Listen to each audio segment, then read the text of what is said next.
రెండో ప్రపంచ యుద్ధంలో అతిపెద్ద బాధితురాలు జపాన్.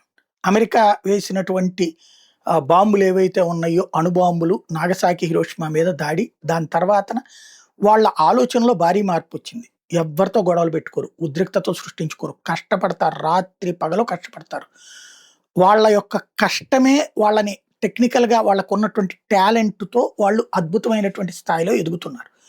కానీ గత కొన్నేళ్ల క్రితం నుంచి ఈ అమెరికా ఈ దిక్కుమాలినటువంటి ఆలోచనల కారణంగా చొరబాటుదారుల్ని శరణార్థులుగా గుర్తించి ఆ దేశంలో బ్రతకడానికి అవకాశం ఇస్తే ఇప్పుడు ఆ సంఖ్య పెరిగిపోయి చివరికి ఆయా దేశ చట్టాలకు విరుద్ధంగా అక్కడ తమ మతరాజ్యం కావాలని కోరుకుంటూ నడి రోడ్ల మీదన ప్రార్థనలు చేస్తూ, నడి రోడ్డు మీదన సభలు పెడుతూ రచ్చరచ్చ చేస్తున్నటువంటి వేళ కీలకమైన నిర్ణయాలు తీసుకున్నారు. హలాల్ని బ్యాన్ చేశారు.